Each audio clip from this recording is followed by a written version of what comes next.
हम लोग श्रीमद् भागवतम के दूसरे स्कंद के 7वें अध्याय के 15वें श्लोक को देखेंगे और आज हरि अवतार का वर्णन है।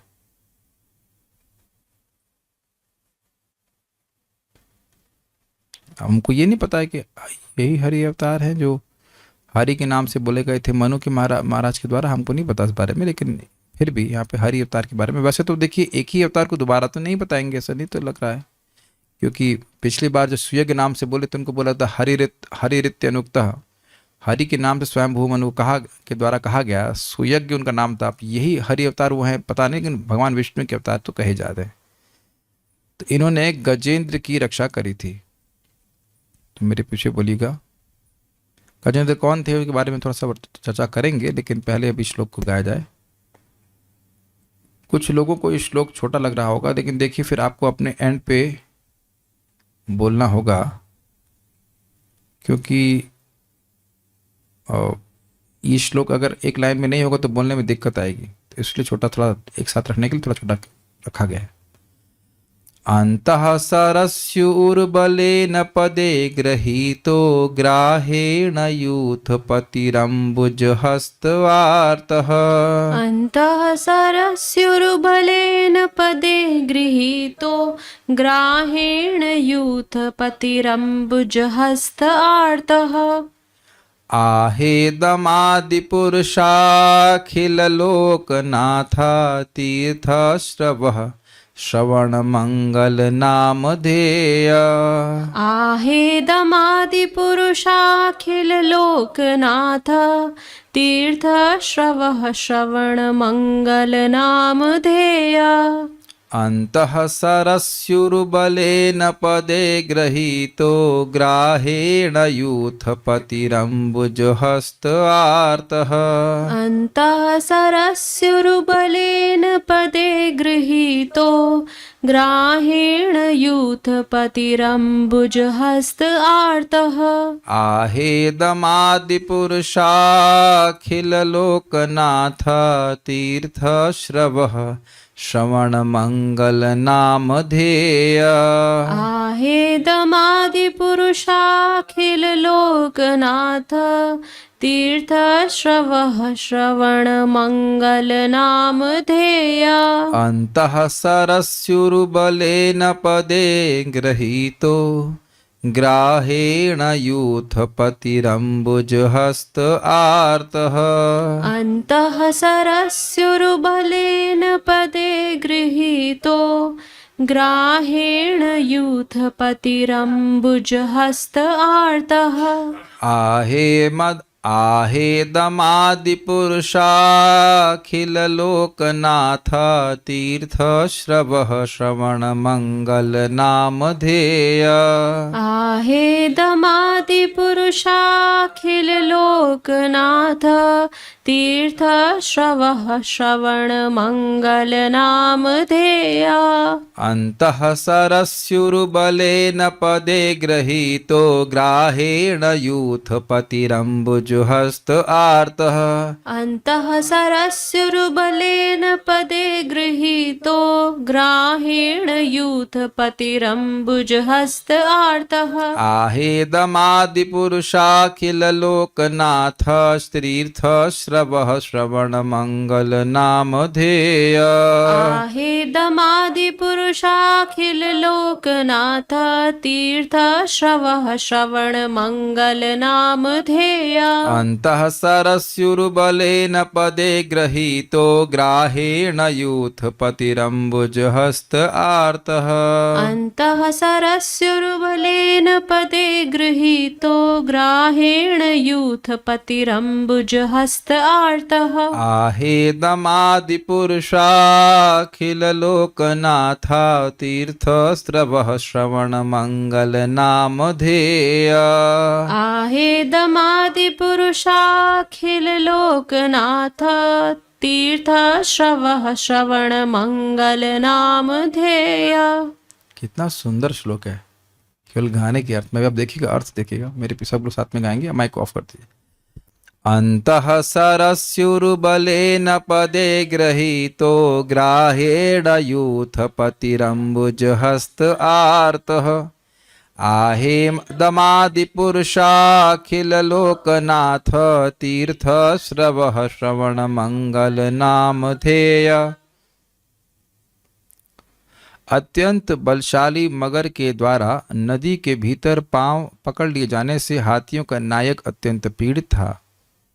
उसने अपनी सूंड में कमल का फूल लेकर भगवान को इस प्रकार संबोधित किया, हे आदि भोक्ता, ब्रह्मांड के स्वामी, हे धारक, हे तीर्थ के समान विख्यात, आपके पवित्र नाम जो जपे जाने के योग्य हैं, उनके श्रवण मात्र से ही सभी लोग पवित्र हो जाते हैं। हाँ, देखिए कुछ लोग शायद गजेंद्र के बारे में न जानते हों, तो यहाँ पे गजेंद्र का फोटो हम दिखा रहे हैं। गजेंद्र पिछले जन्म में इंद्रद्युम्न नाम के एक राजा थे और उनको अगस्त ऋषि का शाप मिल गया था। वह साउथ इंडिया में एक दक्षिण भारत के राजा थे और वह जवानी में ही भगवान के भक्त थे, बहुत अनन्य भक्त थे और जवानी में ही जंगल में चले गए राजपाट छोड़ करके तपस्या करने के लिए, भगवान को प्राप्त करने के लिए, भक्ति करने के लिए। तो उनका मन इतना अविष्ट था भगवान में कि वह भगवान का भजन कर रहे थे तो उनको बाह्य अनुसंधान ही नहीं था कि बाहर क्या हो रहा है। और अगस्त ऋषि वहां पे आते हैं और उधर उनका ध्यान ही रहता। जब बाह्य वृत्ति ही नहीं है चित्त की तो क्या जानेंगे बाहर कौन है क्या है। तो अगस्त ऋषि इनको शाप दे दे कि तुम एकदम मूढ़ हो, तुम मूढ़ ही, एक हाथी की तरह मूढ़ ही बन जाओ। तुम्हें पता ही नहीं कैसे अतिथियों का स्वागत करना चाहिए, साधुओं का सेवा करना चाहिए, तो तुम अब हाथी ही बन जाओ। तो अगले जन्म में गजेंद्र के रूप में हाथी बन गए। त्रिकुट पर्वत पे, त्रिकुट पर्वत, इसके वर्णन बहुत आएगा 8वें स्कंद में। और ऐसे करके वह जी रहे थे। उनकी काफ़ी हथनियाँ थीं और वह सभी वहाँ के हाथियों के सिरमौर थे, श्रेष्ठ हाथी थे, बहुत शक्तिशाली थे। और जब एक दिन, हर दिन उस तालाब में स्नान करने जाते थे और एक दिन वह जब स्नान कर रहे थे तब एक मगर ने उनको पकड़ लिया। वह मगर भी शापित व्यक्ति ही था, शाप के कारण वो मगर बन गया था। और कहता मगर के योनि से कैसे मुक्त होंगे, तो कहते हैं कि गजेंद्र नाम के महान भक्त जब आएंगे तो उनके पांव पकड़ लेना। थोड़ा पांव पकड़ने का तरीका थोड़ा अलग था, लेकिन पांव पकड़ लोगे तो तुम्हारा भी उद्धार हो जाएगा। इसीलिए इस मगर ने छोड़ा ही नहीं, छोड़ा ही नहीं, छोड़ा ही नहीं। तो 1000 साल बीत गया। पहले तो उनकी पत्नियां बच्चे रो रहे थे, आप इस फोटो में भी देख सकते हैं, इनकी पत्नी बच्ची रो रहे हैं। और ये अभी तो आगे की बात है, लेकिन शुरुआत में उन्होंने प्रयास किया, साथ के हाथियों ने प्रयास किया, उनकी पत्नी बच्चे प्रयास किए, वो खुद भी बहुत शक्तिशाली थे, प्रयास किए। लेकिन अब मगर जो है वो पानी का जानवर है तो वहाँ शक्तिशाली है, और ये है जल के जानवर तो ये तो उतना शक्तिशाली नहीं थे। और मेन बात ये थी कि कुछ दैव का विधान था, इस कारण से वह नहीं छूट रहा था, नहीं तो उनकी शक्ति बहुत ज़्यादा थी। तो कई साल बीत गए, कई साल वह युद्ध करते रहे और इसको भोजन मिल रहा था मगरमच्छ को, और इनको अपने स्थान में तो है नहीं, तो इनको भोजन नहीं मिल रहा, तो ये कमज़ोर होते जा रहे थे। दर्द भी हो रहा था पाँव में और ये कमज़ोर भी, खून भी बह रहा होगा, खून भी कमी हो रही थी। तो 1000 साल बीते गए, तो फिर अब उनको बोध हुआ और उन्हें जाप परमम जाप और प्रसिद्ध गजेंद्र मोक्ष के नाम से उन्हें स्तुति करी। तो भगवान प्रकट हुए। तो जब भगवान प्रकट हुए तो उन्होंने अपनी सूंड से ही वहीं पे जो सरोवर में एक कमल था उसको उठा करके भगवान विष्णु के चरणों में अर्पित किया, और बहुत अच्छा प्रार्थना वहाँ पे है। और भगवान ने चक्र लेकर के गजेंद्र को मुक्त किया, मगरमच्छ का गला काट दिया, और वह भी अपना दिव्य देह प्राप्त किया, और गजेंद्र को भी तुरंत ही हाथी के शरीर से छोड़ करके अब दिव्य पार्षद का देह प्रदान करके अपने साथ लेके चले गए। यह है पास टाइम लीला। तो इन भगवान विष्णु का नाम ही हरि है। तो उनके बारे में यहाँ पे आज ब्रह्मा जी वर्णन कर रहे हैं। तो ये हमने शॉर्ट में कहानी सुनाई, इसको आप बाकी महाराज के प्रवचन को सुन सकते हैं, बाकी 8वें स्कंद में भी आप इसको पढ़ सकते हैं। अन्वय देखिए, अंतः सरसी, नदी के भीतर या उस सरोवर के भीतर, अंतः मतलब अंदर, उरु बलेना ग्राहीणा, उरु का मतलब समझते हैं बहुत ज्यादा, और बल का मतलब बहुत बलवान। उर्बल ग्राहीणा, उर्बलेन ग्राहीणा, महान बलवान मगर द्वारा, उस मगरमच्छ के द्वारा, पदे ग्रहिता, बड़ा स्पष्ट है, पदे मतलब चरण और ग्रहिता मतलब पकड़ लिया, पांव पकड़ लिए जाने पर, आर्तः अत्यधिक पीड़ित यूथपथी हाथियों के नायक गजेंद्र। अब देखिए यूथ का मतलब समूह होता है, तो यूथ का मतलब हो गया सेना नायक, लेकिन यहां पे अब प्रसंगवश यूथपति का अर्थ हुआ गजेंद्र, क्योंकि यहां पे एक हाथी की बात हो रही है, गजेंद्र के उद्धार की बात हो रही है, इसलिए उनको यूथपति के नाम से संबोधित किया जा रहा है। यहाँ पे गजेंद्र नाम नहीं रखा जा रहा है, लेकिन समझना होगा कि यहाँ पे हाथियों के नायक गजेंद्र बोला जाएगा। हाथियों का जो यूथ था, यूथ मतलब एक झुंड समूह, उसके वो नायक थे, ये अर्थ है। अम्बुज हस्तः, अपने सूंड में कमल का पुष्प लेकर भगवान को इदमह इस प्रकार संबोधित किया। देखिए आश्चर्य की बात नहीं लगती आपको? हाथी का पांव होता है, होता है, हाथी का हाथ होता है? हाथ तो होता नहीं है। तो यहां पे अंबुज हस्त क्यों कहा गया है? अंबुज हस्त का अगर आप अनुवाद करेंगे तो जिसके हाथ में कमल है। देखना काव्य कितना जबरदस्त है। जी हां, सूंड से, क्योंकि हाथी हाथ का ही काम करता है, इस कारण से यद्यपि यहां अंबुज हस्त कहा गया है, लेकिन फिर भी सूंड में कमल के पुष्प उठाए। देख रहे कि श्रीमद् भागवतम को पढ़ने का मतलब क्या होता है। इसीलिए हम तो दूसरा श्लोक बोलना ही नहीं चाहते। एक श्लोक ही कितने अद्भुत बात है ना, अंबुज हस्त कितना अद्भुत है। जब तक आप संस्कृत के शब्दों को नहीं समझेंगे तब तक रियली उसका अप्रिशिएट नहीं कर पाएंगे श्रीमद् भागवतम को। प्रभुपाद जी कहते थे एक एक शब्द में कितना अर्थ है, अंबुज हस्त। और वस्तुतः अगर आप इस फोटो को देखें तो बिल्कुल अब ऐसे ही लग रहा है ना कि जैसे हाथ में किसी ने कमल उठाकर भगवान को दिया हो। तो इस पोज को या इस दृश्य को ब्रह्मा जी स्मरण करते हुए कह रहे हैं अंबुज हस्त, यद्यपि सूंड से दिया लेकिन हाथ जैसा। और आप जानते हैं कि हाथी अपनी सूंड से लकड़ी उठा लेगा, बहुत सारा सामान, बहुत सारा कार्य सूंड से ही कर लेता है। अंबुज कितना सुंदर बात है, नाक को हाथ से उपमा दी जा रही।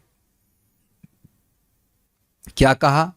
हे आदि पुरुष, हे आदि भोक्ता, हे अखिल लोकनाथ, अखिल लोकनाथ, हे ब्रह्मांड के स्वामी, हे तीर्थ श्रव, हे तीर्थ स्थल की भांति विख्यात, हे श्रवण मंगल, हे जिसके नाम के सुनने मात्र से सारा कल्याण हो जाता है, तथा नामधेय जिसका पवित्र नाम जपने योग्य है, वह मेरी रक्षा करे। 4 संबोधन है, आदि पुरुष, अखिल लोकनाथ, तीर्थ श्रव, श्रवण मंगल, नामधेय।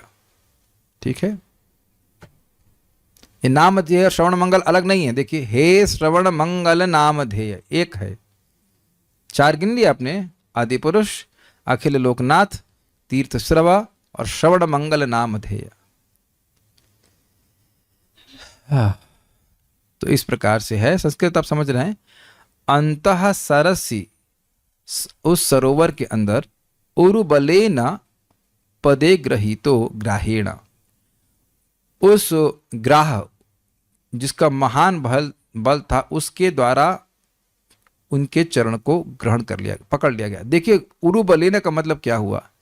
इनके पास भी 1000 हाथियों का बल था, जहां तक 10,000, जैसे 1000 में याद नहीं आ रहा है, 10,000 हाथियों का बल होगा, जो भी हो। अब उनके लिए उरुबल का क्या मतलब हुआ? उसका मतलब हुआ कि इससे भी अधिक बल से उस मगरमच्छ ने पकड़ा। तो आप समझ सकते हैं मगरमच्छ के पास इतना बल कहां से आया?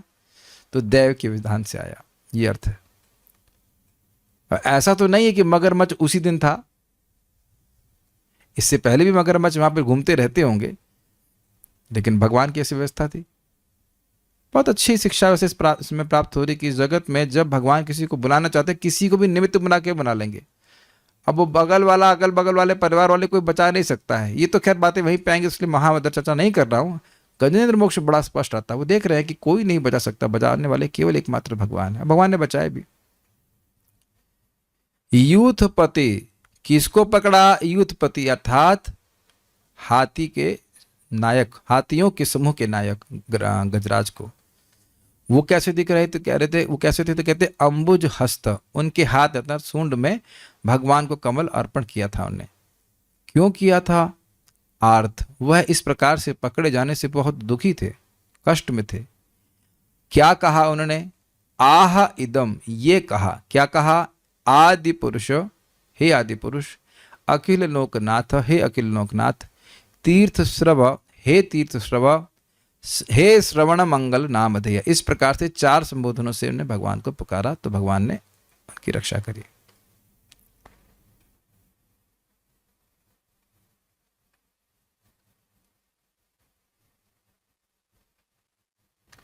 महाराज ने बड़ा सुंदर भजन किसी भक्त से गवाया, बहुत सुंदर सुकंठ में वो गाए हैं।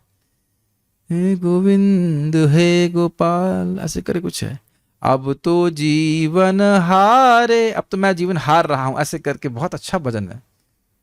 हे गोविंद राखो शरण, हे गोविंद राखो शरण, अब तो जीवन हारे, हे गोविंद राखो शरण। आप देखिएगा बहुत लास्ट में गजेंद्र मोक्ष में महाराज किसी भक्त बहुत सुंदर कंठ से गाते हैं, हे गोविंद राखो शरण, हे गोविंद हमें अपनी शरण में रखें, अब तो जीवन हारे, मेरा जीवन की हार हो रही, मैं समाप्त हो रहा है मेरा शरीर। बहुत अच्छा भजन है। श्रीधरी अंतः सरसी इत्यादि 2 श्लोकों द्वारा श्री भगवान के हरि संज्ञक अवतार का वर्णन ब्रह्मा जी करते हैं, अर्थात 15वें और 16वें श्लोकों में भगवान हरि के अवतार का वर्णन है। श्लोक में यूथपति शब्द से हाथियों के समूह के पति गजेंद्र को कहा गया, ये भी स्पष्ट है। उनके यश का श्रवण तीर्थ के समान पवित्र बना देता है, अतः श्री भगवान का नाम तीर्थ श्रवा है। इसका मतलब समझ में आया? देखिए, जैसे तीर्थ किसी के पापों का निवारण करने वाला है, उसी प्रकार से भगवान का श्रवण कीर्तन ही जीवों के पाप को नाश करने वाला। पुण्य श्रवण कीर्तना, पुण्य का अर्थ क्या है? पुण्य अर्थात पवित्र करने वाला। किससे पवित्र करने वाला? अविद्या से पवित्र करने वाला। तो भगवान का श्रवण, भगवान का जो यश है वह पवित्र करने वाला, अपने आप में तीर्थ है। इस संबंध में दशम स्कंद में 27वें अध्याय में या 89वें अध्याय में, भूलने 27वें नहीं, 89 को क्या बोलेंगे? 89 को हिंदी में क्या बोलेंगे? 89 अध्याय होगा, उसके लास्ट में कहीं श्लोक में है कि गंगा जी तीर्थ थी तब तक जब तक भगवान का यश इस जगत में व्याप्त नहीं था। और कहा गया है कि गंगा जी की धारा तो एक तरफ चल रही है, सब तरफ तो नहीं बह रही है, लेकिन भगवान का यश तो सब तरफ विस्तारित हो रहा है। घर बैठे ही भगवान का यश सुन करके जीव पवित्र हो रहा है। तो ये सब बातें हैं। आप में से सभी लोगों ने गंगा जी में स्नान तो जरूर किया होगा और आपने महसूस किया होगा, अनुभव किया होगा एक पवित्रता का, जो तुरंत ही अनुभव होती है। कि बात यह है कि गंगा जी का स्पर्श करने मात्र से व्यक्ति पवित्र हो जाता है। उनका महिमा समझे या ना समझे, स्पर्श करने मात्र से व्यक्ति का पाप धुल जाता है। ठीक है ना? गंगार स्पर्श, गंगार परश कैले पश्चात पावन, गंगा जी का स्पर्श करने से व्यक्ति पवित्र हो जाता है। तो आप समझ जाए मैं क्या कहने वाला हूं। भगवान के यश को सुनने मात्र से व्यक्ति पवित्र हो जाता है। इसीलिए साधु लोग भगवान का यश गाते ही रहते हैं, इस गंगा को बहाते ही रहते हैं। एक अद्भुत बात है कि देखिए, अब गंगा जी ऐसा नहीं कि आपने मोबाइल में चालू किया और गंगा जी वहां से प्रकट होना शुरू हो जाती है। मोबाइल तो गीला हो जाएगा, लेकिन भगवान की कथा बहुत है, आपके फ़ोन में है, लैपटॉप पे है, कथा हम सुन सकते हैं और तुरंत ही पवित्र होंगे। भगवान के नामों को के सुनने से ही मंगल होता है, अतः उनका नाम श्रवण मंगल है। श्रवण मंगल नाम ध्येय। क्या मतलब है इसका? देखिए, मंगल जीव का क्या है तो उसको समझ लेना चाहिए कि अमंगल क्या है। जीव का अमंगल यह है कि उसकी बुद्धि देह में फंसी रहे, और देहात्म बुद्धि में से ग्रसित रहे, यही जीव का अमंगल है। स्पष्ट समझ रहे हैं? तो इस अमंगल को नष्ट करके भगवान की प्रीति हृदय में स्थापित हो या जागृत हो जाए, ये जीव का मंगल है। तो नाम बोलने से, सुनने से जीव का मंगल होता है, ये बात बोल रहा है। यानी कि भगवान का प्रेम प्राप्त होता है। कृष्ण नाम महामंत्र एत प्रभाव, जेई जपे कृष्ण प्रति उपजाए भाव। जो भी भगवान का नाम जपता है, भगवान के प्रति भाव कि हम कृष्ण के हैं, कृष्ण के ही हैं, कृष्ण की सेवा करनी है, भगवान के प्रति प्रेम, श्रद्धा, ये सब जागृत होने लगता है। आगे थोड़ा सा समराइज करते हैं। अर्थात सरोवर के भीतर जब बलवान ग्राह ने गजेंद्र के पैर को पकड़ लिया और उसे अथाह जल में ले जाने लगा, तो आर्त बने हुए गजेंद्र अपनी सूंड में एक कमल का पुष्प लेकर भगवान को अपनी रक्षा के लिए आदि पुरुष, अखिल लोकनाथ, तीर्थ श्रवण तथा श्रवण मंगल नामधेय इन 4 नामों से पुकारा। ये नाम केवल भगवान के ऊपर ही घटित होंगे। सारा दर्शनी अंतः आदि 2 श्लोक हरि अवतार का वर्णन करते हैं। गजेंद्र भगवान के 4 नामों का उच्चारण करते हैं। क्यों करते हैं जरा बता रहे हैं, देखिए। आप आदि पुरुष अर्थात आदि काल से ही पुरुषाकार हैं, स्वामी हैं, किंतु मैं एक बद्ध जीव होने के कारण पूर्व में एक पुरुष के रूप से युक्त था, किंतु अपने पापों के कारण अब गजाकार हूं, यह भाव है। कुछ समझ में आया? बड़ा सुंदर सुंदर टीका किया है। आप आदि पुरुष हैं। कब से पुरुष हैं भगवान? अनादि काल से पुरुष, शुरुआत से। शुरुआत का मतलब शुरुआत की कोई शुरुआत नहीं है। ये सबने कैच कर लिया? शुरुआत की कोई कब शुरू हुई था कुछ नहीं। भगवान की शुरुआत तो कभी होती नहीं है, तो शुरुआत की कोई शुरुआत नहीं है। इधर ओके? तो भगवान को ऐसा कभी नहीं हो सका होया कि वो भगवान को शाप लग जाए, कहीं हाथी बन जाए या कुछ नहीं। भगवान को कोई शाप नहीं लग सकता है। लेकिन अब इन्हें वर्ड्स को थोड़ा प्ले किया है। भगवान के पुरुष होने में और जीव के पुरुष होने में बहुत अंतर है। जीव हमेशा प्रकृति ही है, सिद्धांतता। लेकिन एक बात बोल रहे हैं कि पिछले जीवन में मैं एक इंद्रद्युम्न नाम का राजा नहीं पुरुष था, लेकिन इसमें उस शाप के कारण मैं हाथी की योनि में प्राप्त हूं, तो मेरा उद्धार कीजिए। यह भाव है। आप इतने समर्थ हैं कि अनादिकाल से आप पुरुष ही हैं और भोक्ता ही हैं, और कोई आपकी इस स्थिति को परिवर्तित नहीं कर सका है। तो आप कुछ विशेष नहीं लग रहा आपको? अब हम लोग तो क्षण क्षण में परिवर्तित हो रहे हैं। इस जीवन में मतलब 40 सेकंड के लिए हम पुरुष रहे हैं अब तक। 40 सेकंड्स, 1 साल 1 सेकंड के बराबर होता है ब्रह्मा जी का। ऐसे आप लोग भी 50 सेकंड, 45 सेकंड, माता जी 32 सेकंड। आप कितने सेकंड के लिए माता जी रही हैं? सुंदरा माता जी कितने सेकंड के लिए माता जी रही हैं? मेरी बात समझ में नहीं आई? नहीं आया आपको? महावीर प्रभु आप कितने सेकंड के लिए पुरुष रहे हैं इस जन्म में? नहीं समझ आ रहा है? हम लोगों का 1 साल ब्रह्मा जी का 1 सेकंड होता है। अब समझ आया? 50 सेकंड 60 सेकंड के लिए रहे हैं। ऐसा सुनना नहीं चाहते ना? और 20 सेकंड के लिए और जिंदा रहेंगे। अब 40 सेकंड और जिंदा रहेंगे। नहीं सुनना चाहते ना? सेकंड हाँ जी, ब्रह्मा जी के लिए 1 सेकंड ही है हमारा जीवन। आप 10वें स्कंद में सुनेंगे। तो खैर जो भी रहा हो, भगवान आदिकाल से कितनी सृष्टियां बीत गई, सृष्टियां समाप्त हो गई, ब्रह्मा जी की आयु समाप्त हो गई, जी गए, फिर समाप्त हो गए, लीन हो गए, लेकिन भगवान पुरुष के रूप में विद्यमान है। तो ये उनकी असीमित शक्ति को सूचित करता है। इसलिए कह रहे हैं कि मैं तो बद्ध हूं, अपने कर्मों के अनुसार इस हाथी के शरीर को प्राप्त हूं, आपसे उद्धार की याचना कर रहा हूं। तो मुझसे क्यों याचना कर रहे हो? मैं आदि पुरुष हूं, ठीक है, समर्थ हूं, मैं तुम्हारी रक्षा क्यों करूं? तो इसलिए कह रहे हैं अखिल लोकनाथ। कोई व्यक्ति समर्थ है तो उसका मतलब यह तो नहीं कि हमारे से संबंध है, और संबंध नहीं होगा तो हमारी रक्षा क्यों करेगा, है ना?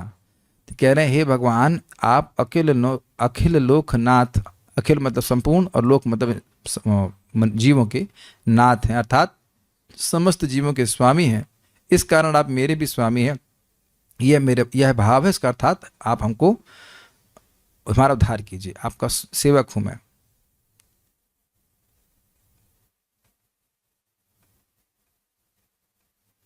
आप तीर्थ श्रव अर्थात तीर्थ की भांति पावन करने हेतु प्रसिद्ध हैं, अतः आप मुझे इस गज योनि के निम्न जन्म के पापों से पवित्र करें, यह भाव है।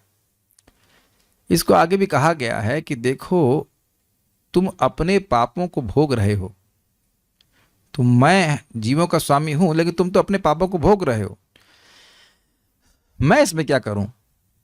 तो कहते हैं कि तीर्थ श्रवा, आप तीर्थ की भांति पावन करने के हेतु प्रसिद्ध हैं। ऐसा कोई रहा नहीं जिसको आपने तरा नहीं ऐसा कोई रहा नहीं जिसको आपने तरा नहीं। प्रसिद्ध है ना, आपके नाम से ही कितने पापियों का उद्धार हुआ है। क्या वो श्लोक है? जगाई मधाई श्लोक है, मतलब भजन है, उसमें आता है कि इसके तार साक्षी जगाई मधाई दीनहीन जत छिलो हरि नाम उद्धारिलो। तार साक्षी जगाई मधाई, तार साक्षी जगाई मधाई।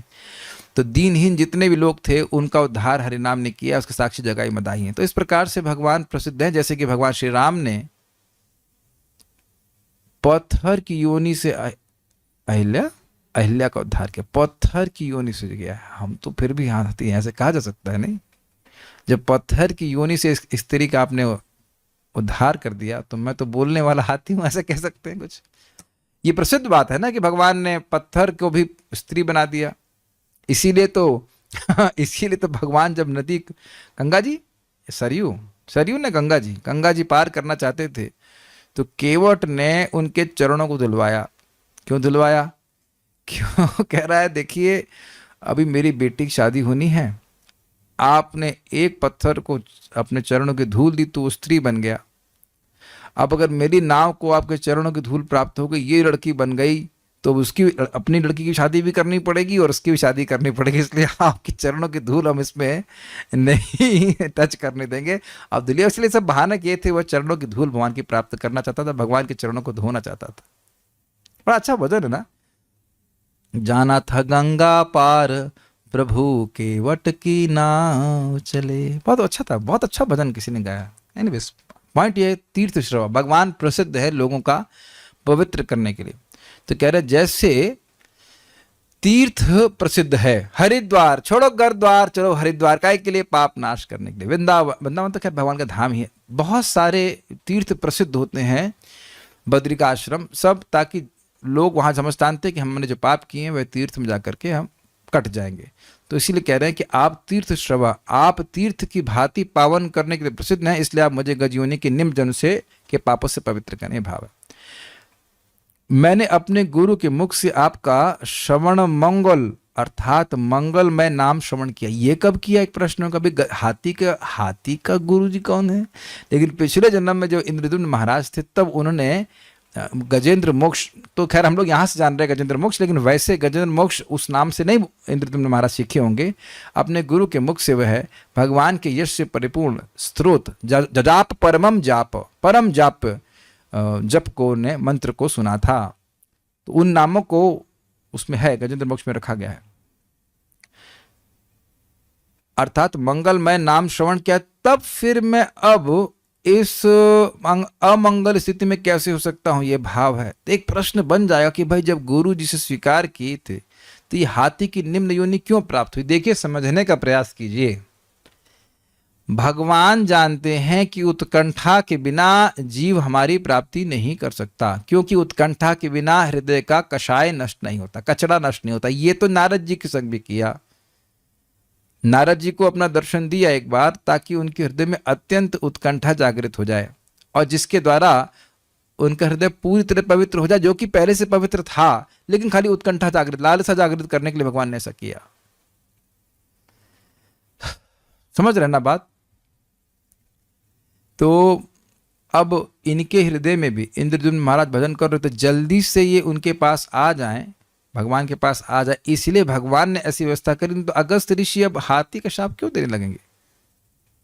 तो महाराज वहां पे समझा रहे थे इस बात को कि भगवान हर भक्त को चाहते हैं जल्दी से जल्दी उनके पास आ जाए। जितना जल्दी हम सोच रहे हैं उससे भी जल्दी भगवान चाहते हैं उनके पास आ जाए, और उस उत्कंठा के बिना हम पहुंच नहीं पाएंगे।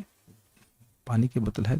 उत्कंठा के बिना हम पहुंच नहीं पाएंगे। इस कारण से भगवान कुछ व्यवस्था करते हैं, चाहे वो कष्ट हो, चाहे सुख हो, चाहे दुख हो, चाहे कुछ भी हो, ताकि वो उत्कंठा जागृत हो जीव के हृदय में, उनकी प्राप्ति करे। बड़ी एक बात यहाँ पे आ रही है कि बहुत अच्छी बात एक भक्त बता रहे थे कि देखिए हम लोग या प्राय लोग इस जगत में भगवान की अनुकूलता चाहते हैं, दया नहीं चाहते। काफी इंटरेस्टिंग कंसेप्ट है। भगवान की दया प्रतिकूलता के रूप में भी आती है।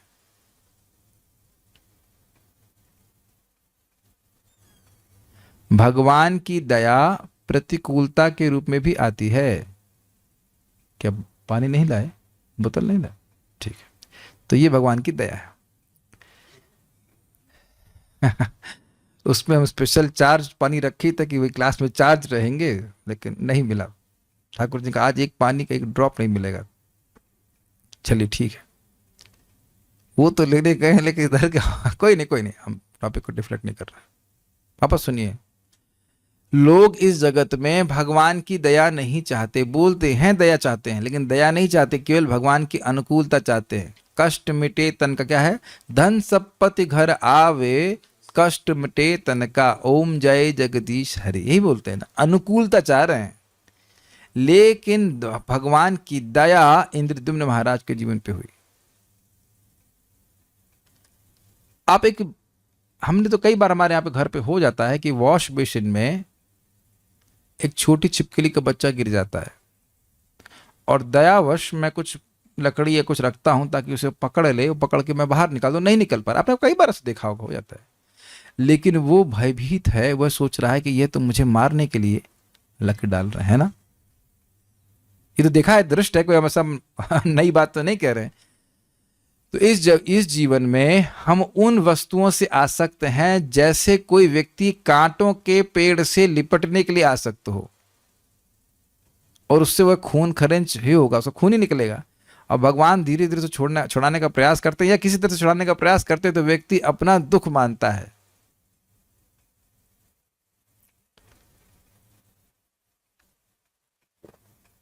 जैसे इस घटना पे भी देखें, गजेंद्र बड़े खुश थे ना अपनी हथनी फैमिली के संग, हाथी फैमिली के संग।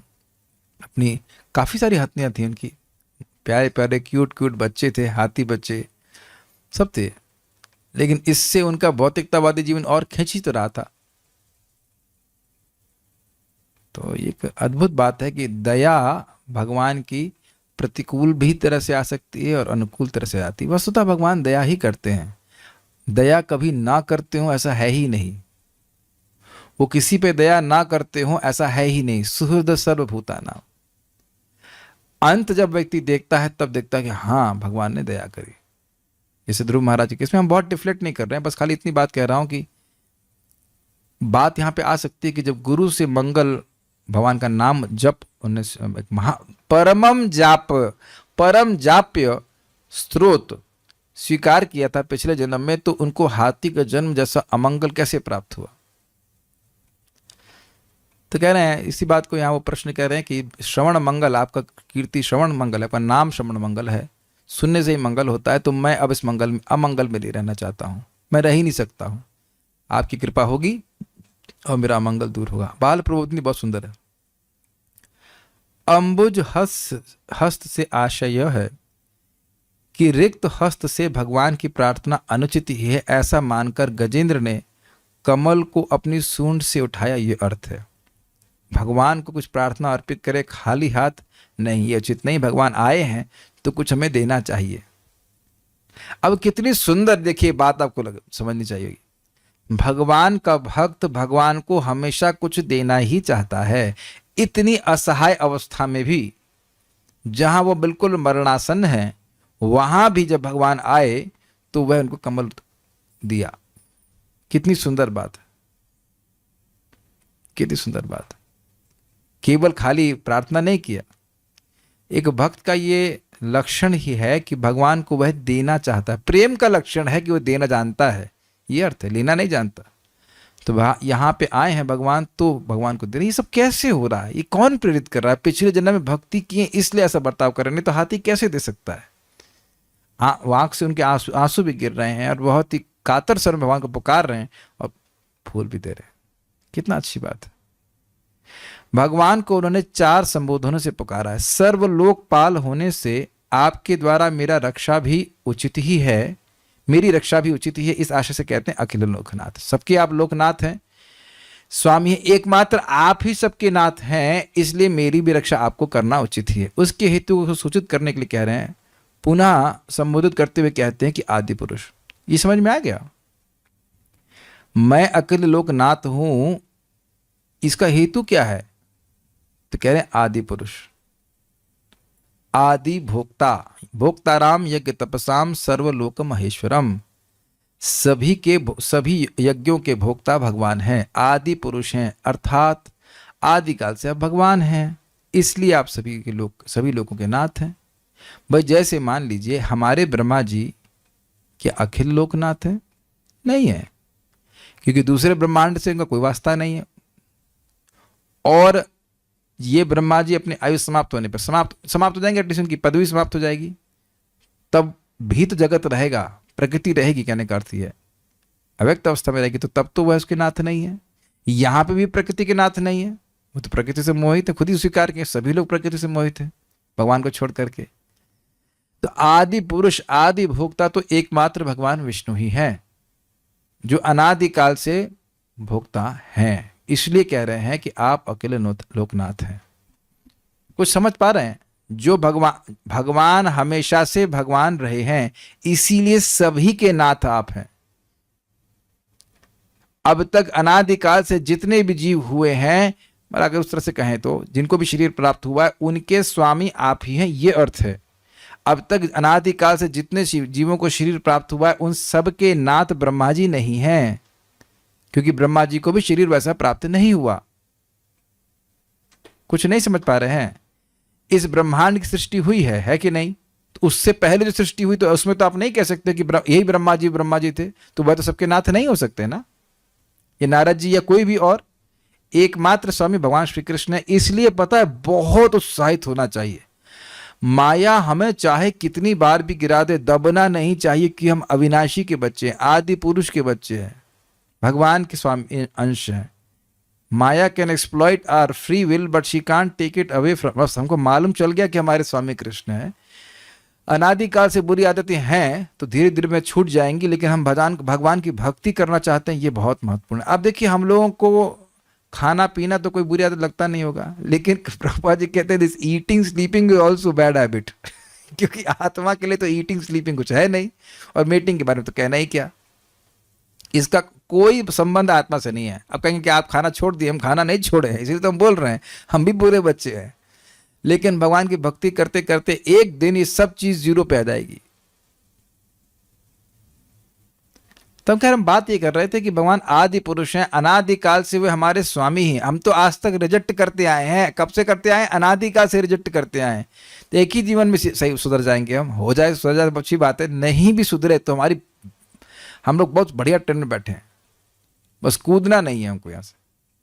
This is not understood so easily. नियमित रूप से श्रवण करेंगे, श्रवण करते रहेंगे तो धीरे धीरे बात समझ में आएगी। जब हम अनादिकाल से भूले हुए भगवान को, थोड़ा समय लगेगा ठीक होने में, लेकिन ठीक जरूर हो जाएंगे। आदि पुरुष की शरण ले रहे हैं तो समझ में आया। अखिल लोकनाथ का मतलब क्या हुआ? अखिल लोकनाथ का हेतु क्या हुआ? आदि पुरुष है, आदि भोक्ता है, सभी का पालन वही कर रहे हैं। वास्तव में तुम्हारा दुरित अर्थात पाप ही तुम्हें ये दुख दे रहा है, तो वहां मेरा क्या कर्तव्य है? मैं क्या करूं? भगवान कहे ऐसी शंका करके कहते हैं। शंका मतलब यह है कि मान लो भगवान, ऐसी शंका कर रहे हैं कि मान लो भगवान यह कहें कि भाई मैं, तुम्हारा पाप तुमको दुख दे रहा है, तो मैं क्या करूं उसमें? तो कहते हैं कि आपके कीर्तन से ही उस पाप की निवृत्ति हो जाती है। इसलिए पुनः संबोधित करते हुए कहते हैं तीर्थ श्रवः।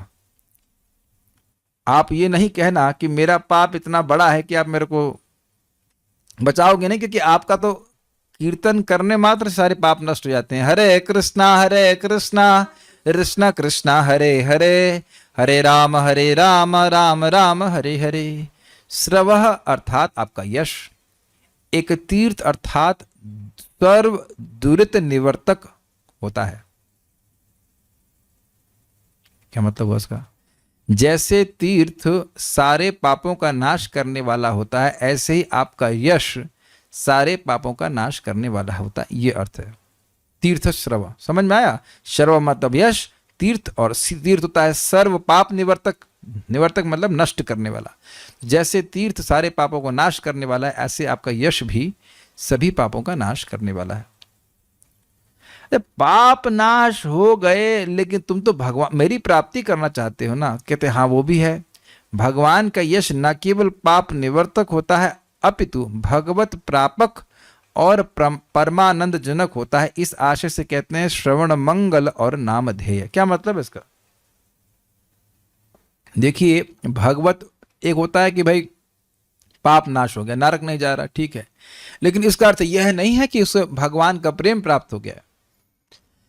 तो भगवान का प्रापक मतलब भगवत प्रेम दायक, और क्योंकि भगवत प्रेम दायक है इसलिए परमानंद जनक। अब ये क्या लिंक है? क्या लिंक है? लिंक यह है कि जब जीव के हृदय में भगवान के प्रति प्रेम होता है तो वह भगवान की कोई भी सेवा करता है तो उसको नींद आती है कि नहीं? नहीं, नींद नहीं आती है। सुंदरा माता जी, बहुत नींद आ रही है। अरे दिन में थोड़ा रेस्ट कर लिया करिए, रेस्ट करने के बाद भी नींद आती है, ठीक है, तब तो कोई दिक्कत। जब भगवान का प्रेम उसे प्राप्त हो जाता है तो भगवान की कोई भी सेवा करता है तो उसे असीमित सुख प्राप्त होता है। तो भगवत प्रापक मतलब भगवान का प्रेम देने वाला। तो इसका लिंक श्रवण मंगल से क्या है? देखिए, भगवान का नाम जपने से, श्रवण करने से मंगल होता है। मंगल का मतलब क्या है? जीव का भगवान का प्रेम प्राप्त होना, अपनी स्वरूप में स्थित होना ही जीव का मंगल है। भगवान की स्मृति होना ही जीव का मंगल है। तो जितनी बार भगवान का स्मरण हो रहा है भगवान कृष्ण का, उतना ही भगवान के प्रति प्रेम बार बार जागृत हो रहा है। ये समझने का प्रयास कीजिए। देखिए, हम पहले भी चर्चा कर चुके हैं गीता में, इंद्रियों के व्यापार से ही काम जागृत होता है और इंद्रियों के व्यापार से ही भगवत प्रेम जागृत होता है। इंद्रियां जब भगवान की सेवा में लगी रहती हैं तो प्रेम जागृत होता है। इंद्रियां अपने भोग में लगती हैं तो फिर वह काम को जागृत करने वाली होती है। जो भगवान का नाम उच्चारण करने से बार बार व्यक्ति को भगवान में प्रेम जागृत होता है, इसलिए कह रहे हैं श्रवण मंगल नामधेय। तात्पर्य प्रभुपाद जी का, नदी के भीतर बलशाली मगर या ग्राह द्वारा हाथियों के नायक गजेंद्र का पैर पकड़ लिए जाने की कथा श्रीमद् भागवत के 8वें स्कंद में वर्णित है। चूंकि भगवान ही परम ज्ञान है, अतः उनके पवित्र नाम तथा भगवान में कोई भेद नहीं है। क्या ये क्या मतलब? देखिए, तो इस जगत में ज्ञाता, ज्ञान और ज्ञेय का अंतर होता है, लेकिन भगवान में ज्ञाता भी भगवान है, ज्ञेय वस्तु भी भगवान है और ज्ञान भी भगवान है। हम लोग बहुत चर्चा कर चुके हैं। केवलम ज्ञानम करके शब्द था, विशुद्धम केवलम ज्ञानम ऐसे करके शब्द था, तो वहाँ पे बहुत चर्चा हो चुकी है। भगवान ज्ञान स्वरूप है, जैसे सूर्य तेज स्वरूप है, तेज के अलावा कुछ भी नहीं है। मगर द्वारा आक्रमण किए जाने पर गजेंद्र अत्यधिक विपत्ति में था। यद्यपि हाथी मगर से बलवान होता है, किंतु जल में होने पर मगर हाथी से कहीं अधिक बलशाली बन जाता है। चूंकि हाथी अपने पूर्व जन्म में भगवान का परम भक्त था, अतः अपने पुण्य कर्मों के कारण वह भगवान का नाम उच्चारण करने में समर्थ था। इस जगत में प्रत्येक जीवात्मा सदैव कष्ट में रहता है, क्योंकि यह जगत ही ऐसा है कि पग पग पर विपत्तियों का सामना करना पड़ता है। किंतु जिसने पूर्व जन्म में पुण्य किए हैं वह अपने आप को भगवान की भक्तिमय सेवा में लगाए रखता है, जिसकी पुष्टि भगवद गीता में हुई है। बहुत अच्छी बातें यहाँ पर प्रभुपाद जी ने कही है। एक बात, इस जगत का स्वरूप ही है कि किसी के संग कभी भी कुछ भी हो सकता है, एक बात। दूसरा बात, सफरिंग इज फॉर एवरीवन, हर व्यक्ति दुख भोगेगा। अब जब हमें दुख प्राप्त होते हैं हमारे कोटे के, तो हमें लगता है सामने वाले तो सब सुखी हैं। अब वो आपके सामने अपना दुख रो नहीं रहे हैं, बस ये बात है। हो सकता है हमारी नाक में दर्द हो तो किसी के पेट में दर्द हो, किसी के सर में दर्द हो, इत्यादि इत्यादि। और कभी ये मत कहना कि हमको ये होता नहीं है, कि अच्छा तुमको नहीं होता है, लगता चाहते हो, चलो ले लो, एक हफ्ते बाद आपको भी शुरू हो जाएगा। कभी ये गर्व नहीं करना कि हमको ये समस्या तो नहीं है, हमको तो ये शिकायत नहीं है। भगवान कहते तो तुमको शिकायत, तुमको बड़ी शिकायत है ना कि तुम्हें शिकायत नहीं है, तो शिकायत का मौका नहीं देंगे, सेवा का मौका हमको दीजिए, तुरंत पकड़ा देंगे। है, कभी मजाक नहीं बनाना किसी का, हर कोई व्यक्ति दुखी है। लेकिन जो प्रभुपाद जी ने बहुत सुंदर बात कही है वो ये है कि देखिए, जब कोई व्यक्ति पुण्यात्मा होता है तो दुखी होने पर वह भगवान के पास आता है। अर्थात सभी दुखी लोग भगवान के पास नहीं आते। अर्थात जो भगवान के पास आया है वह सूचित करता है कि वह बहुत पुण्यात्मा है, तभी उसको अपनी कठिनाई के समय भगवान याद आ रहा है। इसीलिए कोई व्यक्ति किसी भी आशय से, किसी भी इच्छा से भगवान के पास आया है, ये बहुत अच्छी बात है। भक्ति को किसी भी तरह से किया जाए, बहुत अच्छी बात है। निष्काम भावना से किया जाए सर्वश्रेष्ठ, लेकिन कैसे भी किया जाए बहुत अच्छी बात है। ये बात थोड़ा समझनी होगी। तो उसको प्रभुपाद जी कहते हैं, चतुर्विधा भजन्ते माम जनः सुकृतिनो अर्जुनः आर्तो जिज्ञासुरर्थार्थी ज्ञानी च भरतर्षभ। हे भरत श्रेष्ठ, 4 प्रकार के पुण्यात्मा मेरी सेवा करते हैं, आर्थ, जिज्ञासु, अर्थार्थी तथा अज्ञानी। तो ये प्रभुपाद जी ने श्लोक क्यों कोट किया है? आर्थ का उदाहरण गजेंद्र का दिया जाता है। गजेंद्र दुखी थे और भगवान के पास आए क्योंकि पिछले जन्म में भगवान की भक्ति कर चुके थे। किंतु जो पाप कर्म करते हैं वे भले ही पीड़ित रहें किंतु भगवत भक्ति में नहीं लगते। इसकी भी पुष्टि भगवत गीता के 7वें अध्याय के 15वें श्लोक में की गई है। न माम दुष्कृत नो मूढ़ा प्रपद्यन्ते नराधमाः माया परत ज्ञाना आसुरं भावमाश्रितः। जो निपट मूर्ख हैं, जो मनुष्य में अधम हैं, जिनका ज्ञान माया द्वारा हर लिया गया है, तथा जो असुरों की नास्तिक प्रकृति को धारण करने वाले, ऐसे दुष्ट मेरी शरण ग्रहण नहीं करते। तो बड़ी सुंदर बात है। देखिए, इस जीवन में हर व्यक्ति तुरंत भगवान की शरण में भले ना आए, लेकिन हमारा कर्तव्य है कि उन्हें कम से कम कुछ पुण्य जरूर प्रदान करवा दें। मान लीजिए आप कुछ भी कथा नहीं सुनता, किसी तरह वो हरे कृष्ण मंत्र सुन ले, 1-2 माला कर ले। अब एक भक्त अपने नानी के घर में गए थे तो उनके यहाँ पे भाई शराब पीता था, फिर भी वह उनके संग के प्रभाव से, कुछ उन्होंने बताया होगा, तो कोई 1-2 माला जप किए, ये भगवान का उन्होंने प्रसाद बना खिलाया। ये कम मत सोचिए आप किसी को प्रसाद खिलाने। जीवन में एक बार भी विष्णु प्रसाद मिला है, वही बहुत बड़ी बात है। तो इससे क्या होगा, ये पुण्य जब फलीभूत होगा तो उनकी मति भगवान में लगेगी। आज नहीं लग रहा है आपको, लेकिन धीरे धीरे करके वो लगेगी। हम लोग भी कितना पुण्य पहले का इकट्ठा किए, तब ना जाके कुछ भगवान में मति लग रही है। और ये कथा तो वो पुण्य का बम्बा कह लीजिए, खूब जम के खुले दिल से भगवान पुण्य देते हैं। अगर हम प्रभुपाद जी के तात्पर्यों को पढ़ते हैं, भागवत को पढ़ते हैं, नाम जप करते हैं, अब उसका तो आपको हिसाब भी मत लगा सकते ना।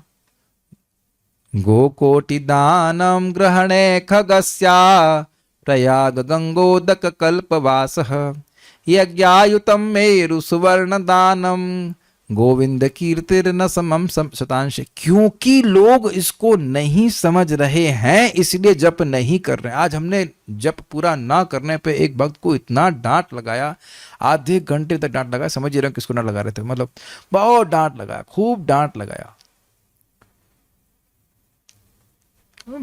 वो बात ठीक है कि थोड़ा बीमार थे इसलिए नहीं कर पाए, लेकिन वो भी बात है, मतलब पूरा तो कर ही ले गया। लेकिन देखिए, हम लोग को दिखाई नहीं पड़ रहा है कि कितना पुण्य हमारा इकट्ठा हो रहा है। और आप यहाँ पे क्या देख रहे हो, ये बात बहुत इंपॉर्टेंट है। इस समय हमारी ट्रेनिंग है, जब बहुत कठिन स्थिति पड़ेगी, आप समझ में आएगा मैं क्या बोलने वाला हूं, तो यही पुण्य इकट्ठा होकर के हमको भगवत स्मृति करा देगा। समझ में? आज लग सकता है कि जो टीचर है वो जल्लाद है बहुत हालत खराब करता है। क्या एक दिन माला छूट गया, इतना डांट लगा रहा है, थोड़ा सो ली तो क्या इतना डांट, इतना क्या हो गया। लेकिन देखिए, हम एक बहुत बड़ी परीक्षा देने वाले हैं जिसका बहुत बड़ा लाभ होगा, और वो लाभ है पार्षद का देह, जिसका मतलब हम समझ नहीं रहे, जिसका मतलब मैं भी नहीं समझ रहा हूं, बोल रहा हूं लेकिन मतलब नहीं समझ रहा हूं। शाश्वत जीवन, शाश्वत देह, असीमित सुख, बहुत बड़ा एग्जाम है हमारे सामने, है ना। अगर वो पास हो गए तो हमेशा हमेशा के लिए सारी समस्या दूर हो जाएगी। तब यह प्रैक्टिकल देख रहे हैं कि गजेंद्र की रक्षा करने के लिए, सहायता करने के लिए कोई नहीं आया, कोई देवता भी नहीं आया, कुछ नहीं आया, सीधे भगवान आए। और वह भगवान का स्मरण इसीलिए कर पाए क्योंकि भक्ति किए थे। जब वह पूर्व जन्म में भक्ति किए थे, इस जन्म में तो गजेंद्र के रूप में भक्ति किए भी नहीं थे। अब हाथी तो भक्ति करता नहीं है।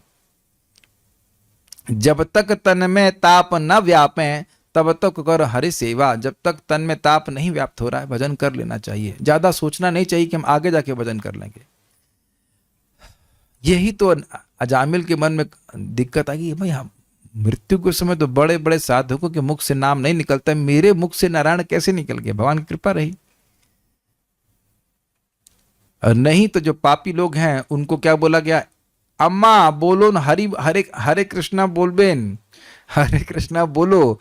तो वो अम्मा नहीं बोली, बोली ऐ तो कथा हम ही बोलते ना पारी, ये कथा मैं नहीं बोल सकती, बस करके मर गई।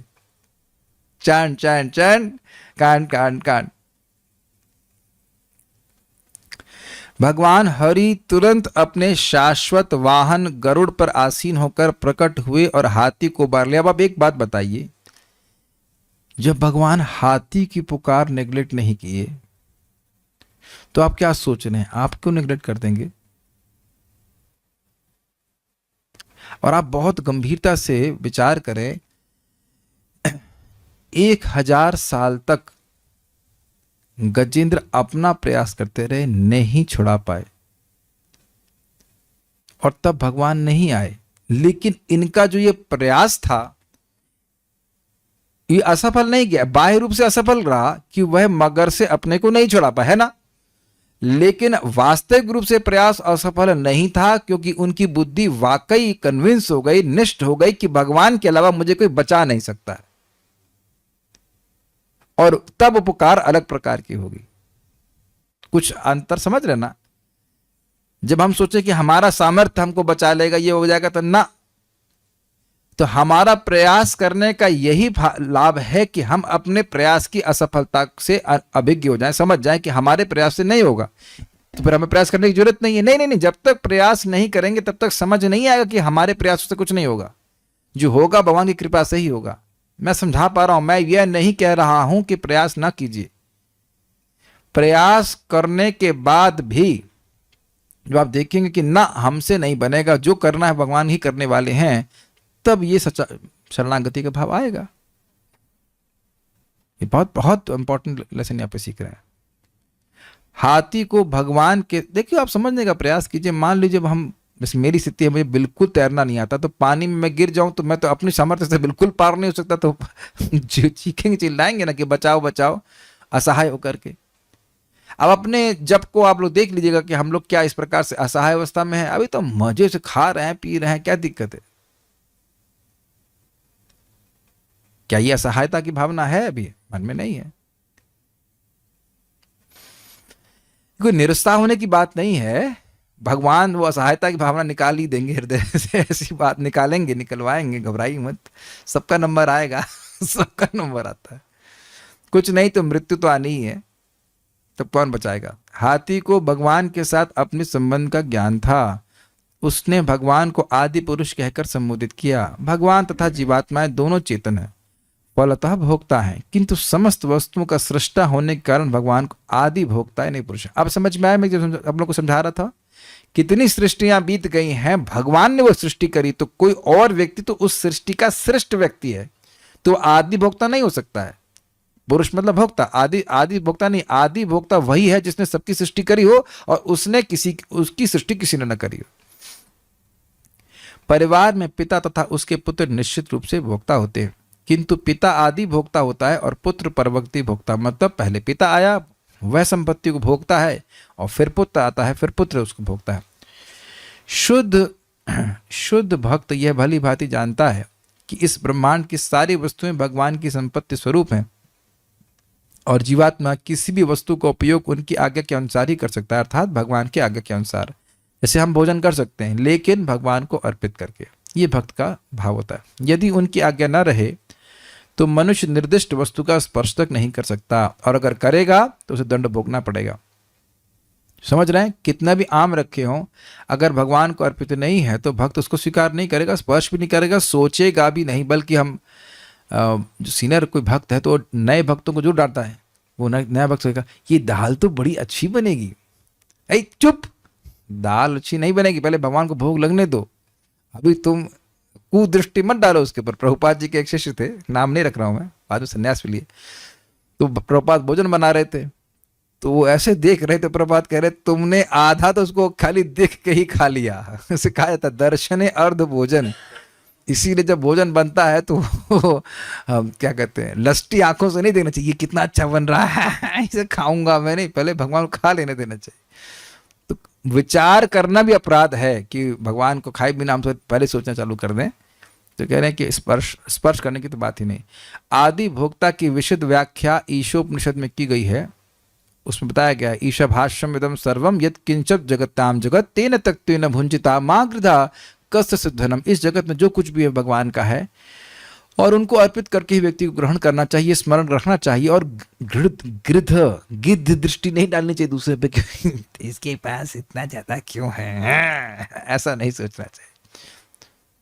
जो भगवान तथा अपने में अंतर को समझता है वह भगवान को पहले अर्पित किए बिना कोई भी वस्तु ग्रहण नहीं करता। जैसे कि यहाँ पे देखिए, कमल को भगवान को अर्पित किया, हाथी ने भगवान को अखिल लोकनाथ कहकर संबोधित किया, अतः वे हाथी के भी स्वामी हुए। स्पष्ट है, हाथी भगवान का शुद्ध भक्त होने के कारण ग्राह के आक्रमण से रक्षा की जाने का अधिकारी था ही, और चूंकि भगवान का व्रत है कि उनके भक्त कभी भी नष्ट नहीं होंगे, अतः यह उचित ही था कि हाथी ने भगवान को अपनी रक्षा के लिए बुलाया और दयालु भगवान तुरंत आया। ये भगवान ने कहा, पार्थ नय मूत्र ना,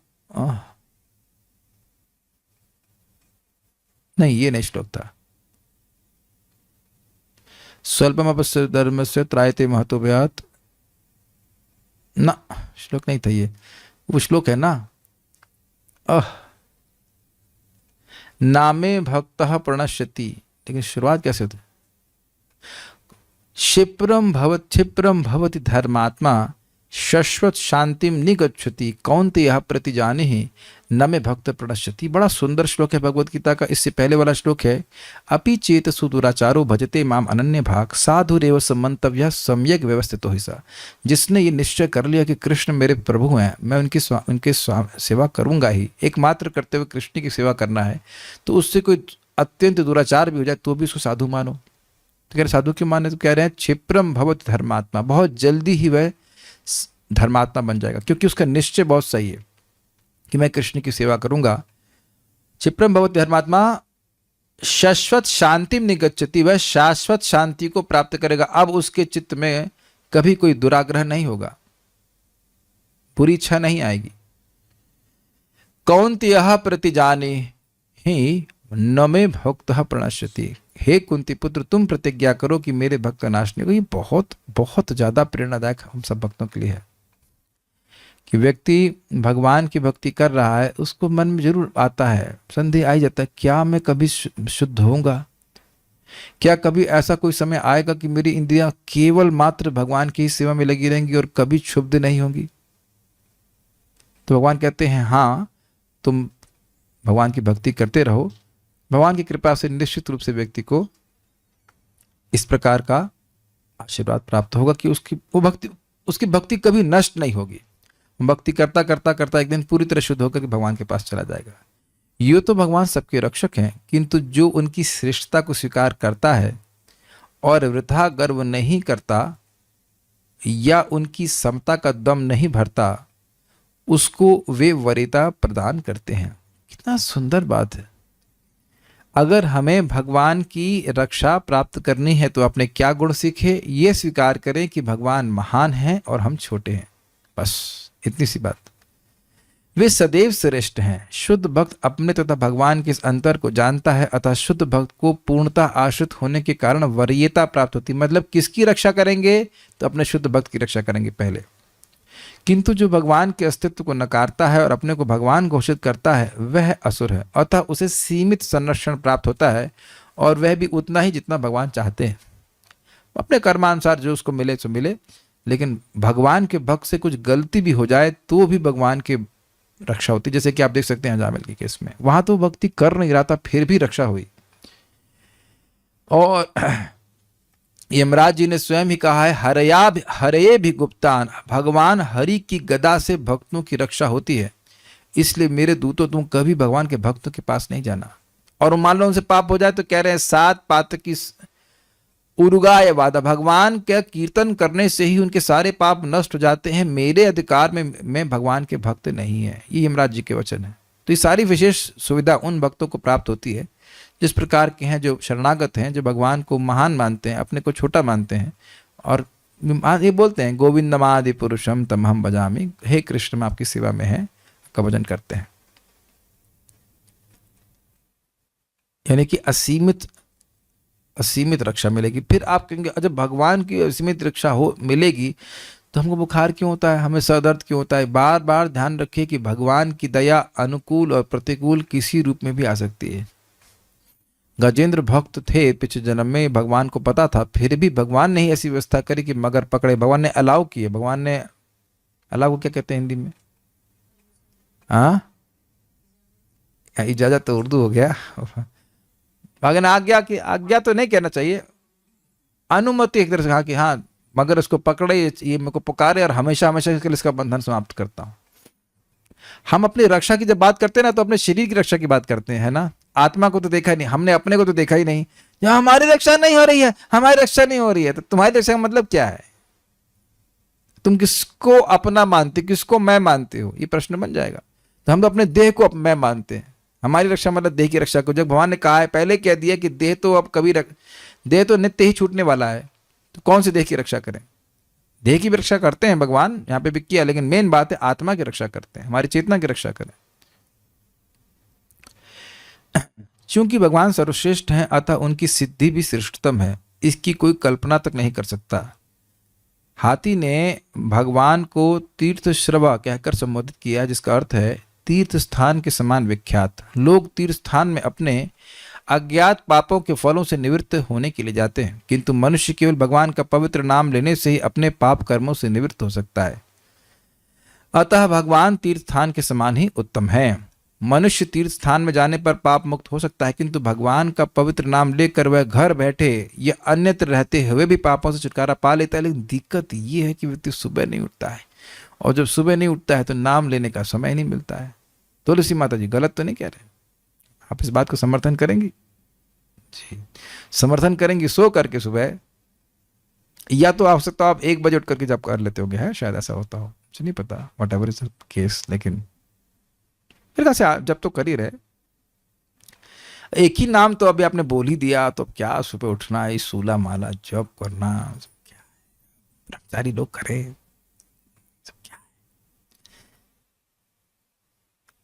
एक बात तो आप लोग शायद समझ रहे होंगे, मैं तो ये देखें कि इस देह ने हमको सुख कब दिया जिसको हम इतना सुख देने के लिए उद्यत हैं।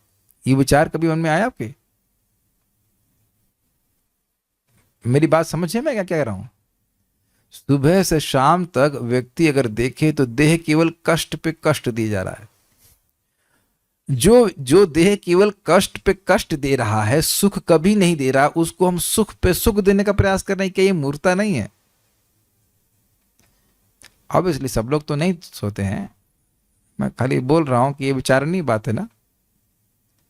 तो जो देह लगातार कष्ट दे रहा है उसे भी थोड़ा कष्ट दिए जाना चाहिए। क्यों राजकुमार प्रभु, गलत तो नहीं कह रहे? और इसी से परम सुख प्राप्त हो जाएगा।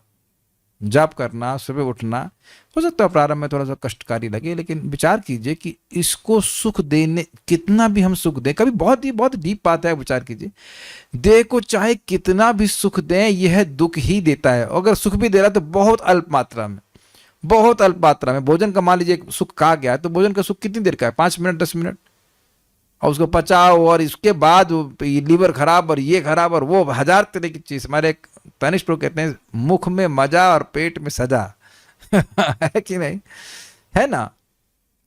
कुछ विचारणीय बात है कि जो इतना देह कष्ट दे रहा है, आज तक केवल कष्ट ही दिया है, तो थोड़ा सा कष्ट इसको भी दे करके भगवान का भजन कर लेना चाहिए। यदि वह श्रद्धा से भगवान के नाम का स्मरण करे तो समस्त पाप कर्मों से उबर सकता है। और आप जानते हैं श्रद्धया ही लयावा, और अनजान में भी नाम उच्चारण करता है, हरे कृष्णा कृष्णा कृष्णा हरे हरे, हरे राम राम राम हरे हरे, तो सारे पाप तत्क्षण भस्म हो जाते हैं। फिर प्रभु जी और भजन क्यों करें? वो भगवान की प्रेम प्राप्त करने के लिए कर रहे हैं। भगवान का शुद्ध भक्त कभी कोई पाप कर्म नहीं करता है, किंतु यह सारा जगत पापमय वातावरण से भूरित है, अतः अनजाने में शुद्ध भक्त से भी पाप हो सकते हैं। क्या ये क्या मतलब है? शुद्ध भक्त से भी पाप हो सकते हैं का मतलब क्या? देखिए, शुद्ध भक्त मतलब जो भगवान का भजन भगवान की प्राप्ति के लिए कर रहा है, उसका एकदम क्लियर है। अब आसपास पूरा परिवेश स्पेशली कलयुग में इतना पापमय है कि उससे भीग सकता है। इसका अर्थ यह नहीं कि उसकी प्रवृत्ति ही पाप करने की होगी, ये अर्थ। जो जानबूझकर पाप कर्म करता है वह भगवान का भक्त होने के योग्य नहीं है, किंतु यदि कोई शुद्ध भक्त अनजाने में कोई पाप कर्म कर बैठता है तो भगवान उसका उद्धार कर देते हैं, क्योंकि वह सदैव उनका स्मरण करता रहता है। देखिए ये अंतर है। हम सभी लोग भक्ति करने का प्रयास कर रहे हैं, ऐसा नहीं कि हमारी सारी इंद्रियां पूरी तरह सहमित हो गई हैं। इंद्रियों के गलत जगह जाने से पाप हो जाता है।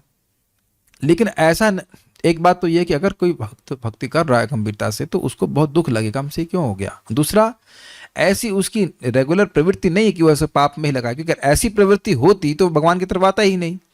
नमाम दुष्कृतम मूढ़ा, तो यानी जो भगवान के पास आ रहा है वो तो सुकृतवान है ही। यही बात पर समझा रहे हैं कि भगवान का स्मरण निरंतर करने से सारा पाप नष्ट हो जाता है। भगवान का पवित्र नाम श्रवण मंगल कहलाता है। इसका भावार्थ यह है कि केवल पवित्र नाम के सुनने मात्र से मनुष्य को समस्त शुभ वस्तुएं प्राप्त हो जाती हैं। ये बहुत अच्छी बात है। ये जो प्रभुपाद जी ने कहा हम लोगों को हरे कृष्ण मंत्र बोलो और हरे कृष्ण मंत्र सुनो, तो हो सकता है हम लोग को तपस्या लगती हो, लेकिन ये हमारे कल्याण के लिए है। ये हमारे कल्याण के लिए है। दुर्बुद्धि हरत्वम शुद्ध सत्व बुद्धि प्रदायकम। शुद्ध सत्व बुद्धि क्या है? मैं आत्मा हूं और मैं कृष्ण का अंश हूं। और दुर्बुद्धि क्या है? मैं देह हूं। अगर कोई पाप हो रहा है तो इसी भावना से, इसी वजह से कि मैं अपने को देह मान रहा हूं, नहीं तो पाप हो नहीं सकता। तो कितनी सुंदर बात है। हरे कृष्णा बोल रहा है व्यक्ति, हरे कृष्ण बोलेगा। और अब ऐसा नहीं बोल रहा हूं कि हरे कृष्णा बोलेगा और नहीं सुन पाया तो उसे शुभ नहीं मिलेगा, ये अर्थ नहीं है। हरे कृष्णा बोल रहे हैं, बहुत लाभ है, पवित्र हो रहा है। और हरे कृष्ण मंत्र सुने थे, फिर तो कहना ही क्या, तो उसका मन तो बिल्कुल फिक्स हो गया ना। देखिए, जब तक मन में संकल्प नहीं आया है भगवान का नाम बोला नहीं जा सकता है। सिंपल सी बात है। तो संकल्प लेकर के बोल रहा है तो लाभ तो होगा ही उसका, और साथ साथ सुन लिया तो मन का जो सोचने की क्षमता है वह भी स्थिर हो जाती है, भगवान में बिल्कुल पूरी तरह से लग जाता है। तो इसलिए कुछ भी प्रभाव, अब एक व्यक्ति देखेगा, जो साधक है वो देखेगा कि भाई हम जब जप करते हैं तो कीचड़ जैसी चीजें बाहर से क्यों आती है हृदय में, वह कचरा बाहर आ रहा है, यह मंगल है।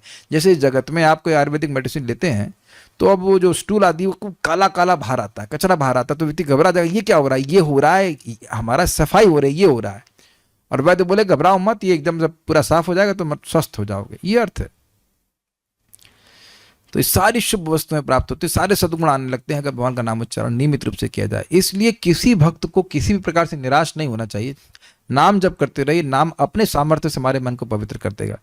श्रीमद् भागवत में अन्यत्र भगवान नाम को पुण्य श्रवण कीर्तन कहा गया है। भगवान के विषय में जप तथा श्रवण करना ही पुण्य है। भगवान इस पृथ्वी पर अवतरित होकर समान मनुष्यों की भांति आचरण करते हैं, जिससे लोगों के सुनने के लिए कुछ कार्यकलापों की सृष्टि हो। अन्यथा भगवान को इस जगत से कोई सरोकार नहीं है और न उन्हें कुछ करने की आवश्यकता है। ये समझ में आ गया। ये हम लोगों ने कुंती स्तुति में सुना था कि भगवान इस जगत में क्यों आते हैं। श्रवण स्मरणार्हाणि करिष्यन् केचन। भगवान इस जगत में आते हैं क्योंकि जीव अविद्या काम कर्म भी, अविद्या के द्वारा, अपनी इच्छाओं के द्वारा इस जगत में फंसा हुआ है, भोग की इच्छाओं के द्वारा। तो भगवान ऐसी लीलाएं करते हैं जिसका वर्णन श्रवण करना बड़ा अच्छा लगता है। जैसे भी हम लोग सुन ही रहे हैं हर लीला को। कर्ण कषाय शोषान, कर्ण में कानों के में जो भगवान से इतर सुनने की वार्ता को सुनने की इच्छा है, उसको भगवान नष्ट कर देते हैं, मन कथा नष्ट करती है। तो भगवान जब लीला करेंगे तब तो बातचीत होगी ना। इसलिए भगवान कहते हैं, अन्यथा इस जगत में भगवान को कुछ मतलब नहीं है, कुछ भी मतलब नहीं है। बताया गया है कि गर्भोदक्ष विष्णु आए, एक क्षण के लिए देखे, फिर निकल गए खुशी काम करने। तो इसी क्षण में पूरा ब्रह्मा जी की आयु बीत जाती है। हमारी आयु थोड़ी लंबी है, समझ गए ना। वे अपनी अहेतु की कृपा से प्रकट होते हैं और इच्छानुसार कार्य करते हैं जब जब धर्म की ग्लानि होती है। समस्त वेद तथा पुराण उनके विविध कार्यकलापों के विवरणों से भरे हैं ताकि सामान्य लोग उनके विषय में सुनने तथा पढ़ने के इच्छुक रहें। तो भी सामान्य रूप से आधुनिक कथाएं तथा उपन्यास लोगों का अधिकांश मूल्यवान समय ले लेते हैं। कितना सुंदर बात है। पूरा पढ़ते हैं फिर देखते हैं। ऐसे साहित्य कभी कोई भलाई नहीं कर सकता, उल्टे वह नवयुवकों के मन को आंदोलित करने वाला होता है, जिसमें रजो तथा तमोगुण की वृद्धि होती है, जिससे भव बंधन प्रगाढ़ हो जाता है। सुनने तथा पढ़ने की इस प्रवृत्ति का सदुपयोग भगवान के कार्यकलापों को और सुनने और पढ़ने में किया जा सकता है, जिससे चतुर्दिक लाभ होगा। अतः निष्कर्ष निकलता है कि भगवान नाम तथा उनके आख्यान श्रवणीय है, इसलिए उन्हें यहाँ पर नामधेय कहा गया। बहुत सुंदर बात है। हम सभी लोगों में आप देखेंगे एक तलब है, एक इच्छा है, किस चीज़ की?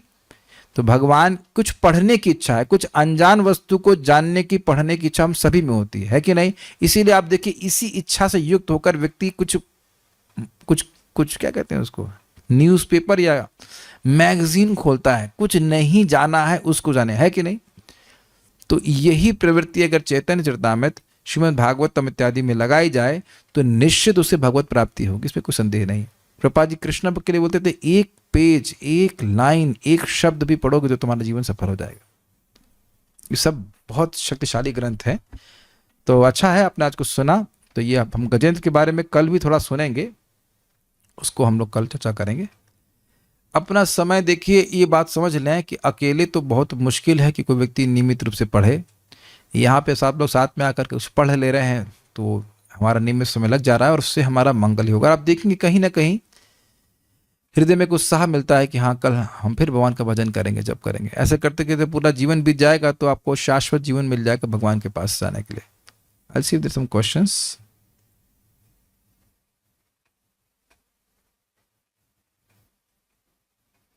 16 माला जप और श्रवण तो कर लेते हैं, पर 4 नियम एग्जैक्टली फॉलो करने में बार बार गिर जाते हैं, बहुत डर लगता है। गिरने में डर लगता है? अरे ये बताइए, कोई आज तक साइकिल चलाना सीखा है? साइकिल चलाना सीखा हो और घुटने ना छिले हो, ऐसे कैसे हो सकता है? Come on. अब मैं समझता हूँ कि इतना तो अभ्यस्त सब लोग हो होंगे कि अब साइकिल से गिरते तो नहीं होंगे। अगर साइकिल चलाएं या स्कूटर चलाएं, प्राय नहीं गिरते होंगे। मतलब अब वैसे कोई एक्सीडेंट हो जाए तो अलग बात है, लेकिन संभल के चलने लगे।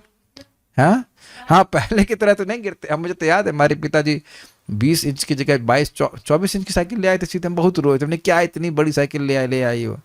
पापा देख रहे थे कि लड़का बड़ा भी होगा तो चलाएगा, तो हम कैच चला रहे थे, धम से गिर पड़े, ना हम कभी नहीं चलाएंगे, ये वो रोने लगे। और फिर देखिए बाद में अभ्यस्त हो गए। देखिए एक बहुत सिंपल सा विज्ञान समझिए। देखिए मैं पूरा विश्वास के संग कह सकता हूँ कि 4 नियम में से खाली एक ही नियम पालन करने में दिक्कत आ रही होगी, बाकी 3 तो छूट जाए। तोड़ने का प्रश्न ही नहीं होता कि चाय कोई पी ले या मांस खा ले, ये तो हमने कभी भक्तों से सुना ही नहीं। कोई प्रॉब्लम ही नहीं होती। जुआ खेलने को मतलब ही नहीं है। और क्या बचा? और दारू।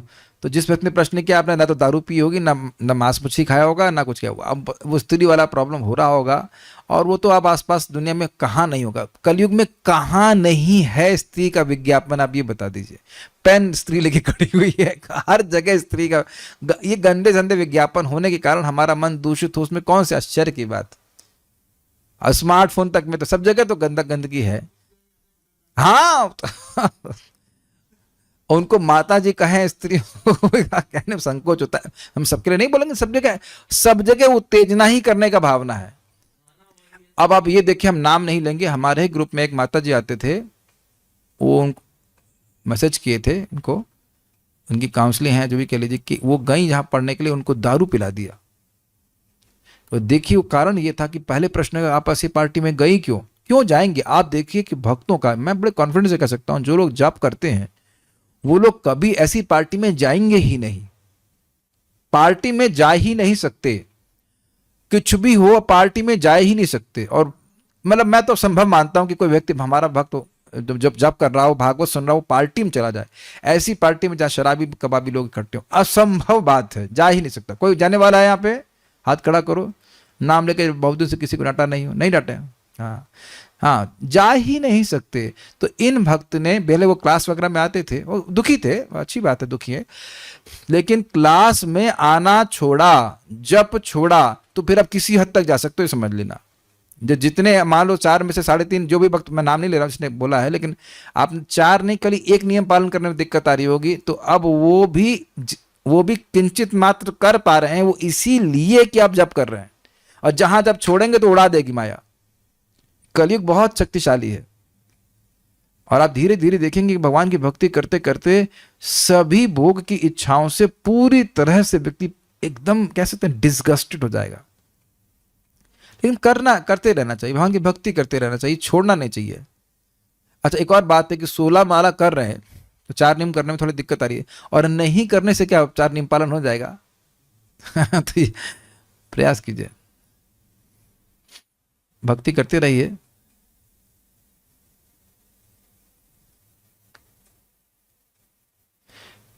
एक भक्त कह रहे हैं कि हमको सब, हमसे चाय नहीं, उनसे चाय नहीं छूट रही है, चाय नहीं छूट रही है। अच्छा ठीक है, ठीक है, जब छोड़ दीजिए चाय छूट जाएगी, है ना। अरे जब करते रहो, लेकिन सब छूट जाएगा। ये चाय की जगह वो और कुछ पी सकते हैं, इतना कोई बड़ी बात नहीं है। देखिए जो ये प्रश्न कर रहे हैं, जो चाय वाले प्रश्न हैं, ये रोज जप में आते नहीं है। हाँ, भागवत सुनिए, जप करिए बढ़िया से, तब आएंगे। आप आज ही आपके भैया हमको स्मरण रहे थे, आप नहीं आए थे। तो अगर आप नियमित रूप से दवा लेंगे तब तो फायदा होगा। देखिए मैं आज फिर बता रहा हूँ, मैं तो एडवर्टाइजमेंट कह लूँगा कुछ, मैं 1.5 साल से भी ऊपर तक परेशान हो गया था अपनी वो बीमारी से। मैं 3-4 घंटा भी सो जाऊँ तब भी थकान थकान थकान, परेशान हो गया था। मैंने जब कैसे किया वो हम ही जानते हैं, अल्लाह ताला जानता है। बड़ी परेशानी हुई, बहुत से लोगों को दिखाया। अब हम जब से दवा ले रहे हैं हरिद्वार के वैद्य से, हमको बहुत एनर्जी लग रही है। अब हमारे साथी जो है उनको श्रद्धा नहीं थी, तो पहले 1 हफ्ता तो गोल करती, दवा नहीं खाए। अब उनको श्रद्धा हो रही कि भाई हाँ हाँ, ये तो आपको फायदा हो रहा है, हमें करना चाहिए। तो प्लीज़ हम लोग भगवान का नाम उच्चारण करते रहें। नाम में अनंत शक्ति है, लेकिन ध्यान रखिएगा, नाम का ये स्वभाव है कि नाम तुरंत अपना प्रभाव दिखाता नहीं है। मैंने ये नहीं कहा कि होता नहीं है, दिखाता नहीं है। एक ही नाम अविद्या को भी काट देता है।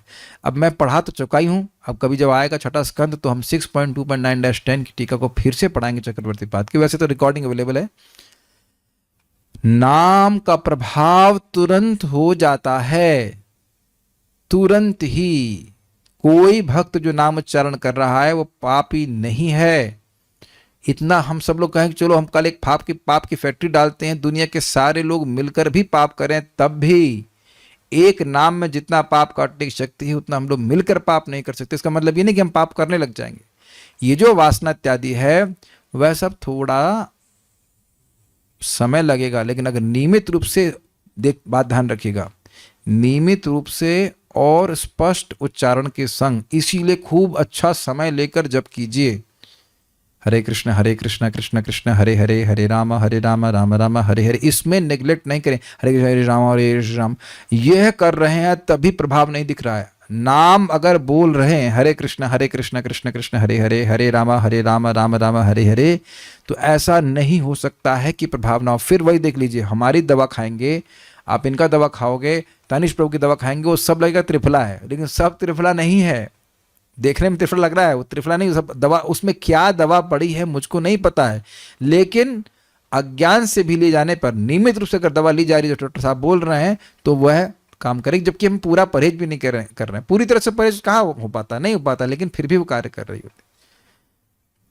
तो ये इसलिए मैं बिल्कुल स्वीकार नहीं करूंगा कि मतलब नहीं हो रहा, ये नहीं हो रहा, जो कुछ भी हो रहा। एक बात आप सिंपल सोचो, आप बहुत ट्रिकी बात है, आप अपना अनर्थ देखना कि भाई हमारे अंदर ये अनर्थ है, और फिर देखें इनके अंदर तो नहीं है।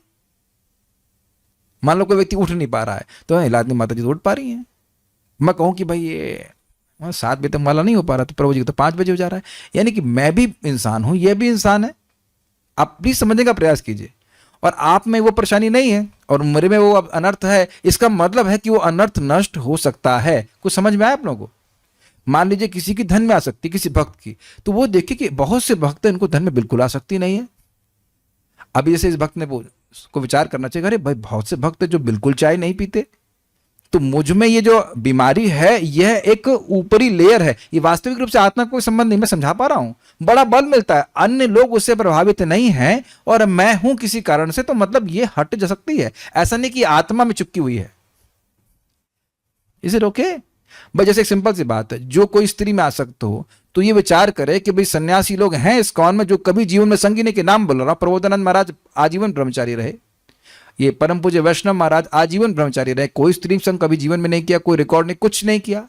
तो व्यक्ति को प्रेरणा मिलेगी ना कि हाँ भाई जब ऐसे ऐसे सन्यासी हैं, क्या नाम से, ये शिवराम स्वामी महाराज हैं, प्रहलादानंद महाराज हैं, बहुत से महाराज, हम तो नाम क्या नाम है उनका, हाँ परम पूज्य राधाकुंड महाराज हैं, उसके बाद अभी हलधर महाराज हैं, वो ब्रह्मचारी सीधे सन्यासी हो गए।